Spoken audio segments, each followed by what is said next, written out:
Ассалаумағалейкум әлеумет, арма қазақ елі. Қазақтың намысын таптатпай, Қытайдың зұлымдығына және экспансиясына қарсы екенін білдіре отырып, мен Марғұлан Нұрданғазыұлы Қазақстан Республикасының азаматы ретінде ел тәуелсіздігі мен халықтың қауіпсіздігі үшін алаңдаушылығымды білдіріп, сіздерге Қытайда жапа шеккен Жанат Жеңістің тағдыры және Қытайдың бізге жасап отырған экспансиялық саясатына байланысты наразылығымды айтпақшымын. Жанат Жеңіс Қытай Халық Республикасындағы жекеменшік жерінің шаруасы үшін сол жаққа барған Қазақстан азаматы.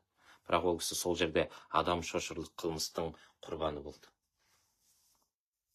Қытай полициясы оны заңсыз ұстап, тағамына у қосып улаған. Жанат уланған сезген бойда отбасына видео арқылы хабарласып, көмек сұраған. Дәл сол сәтті анасы видеоға түсіріп алған. Оған у берілгені жайлы нақты видео дәлелді Атажұрт Қазақ Human Rights ұйымы жария етті. Мен мұны көре тұра үнсіз қала алмадым. Ол кісінің жапа шеккеніне қарамай, Қытай полициясы оны дереу тұтқындап түрмеге қамап, ол жерде Жанатты тағылықпен ұрып соғып азаптап өлтіруге шақ қалған.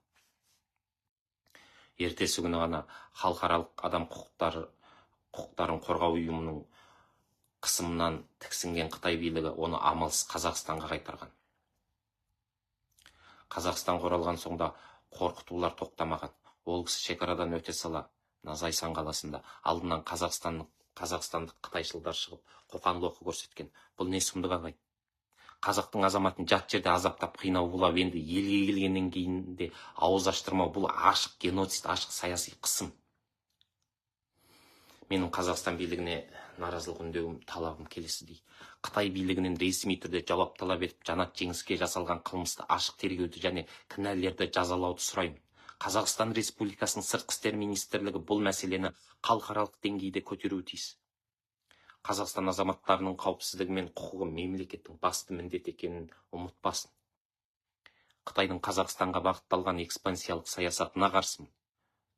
Біз өз жерімізге, өз елімізге иеміз. Қазақтың тәуелсіздігі саудаға салынатын зат емес.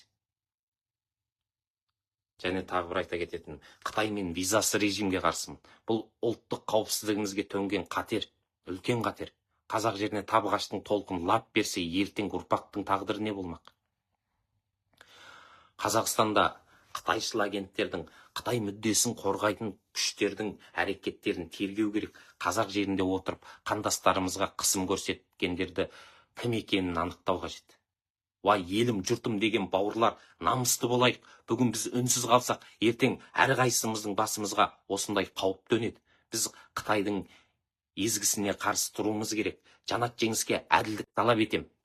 Қытай билігі жауап берсін. Қазақстандағы қытайшыл агенттер жазалансын. Ұлт үшін, жер үшін, әділет үшін бір болайық қазағым. Ұлтын сүйген әр қазақтан Жанат бауырымыздың құқығын қорғап видео үндеу жіберулеріңізді сұраймын. Дәл осылай. Рахмет.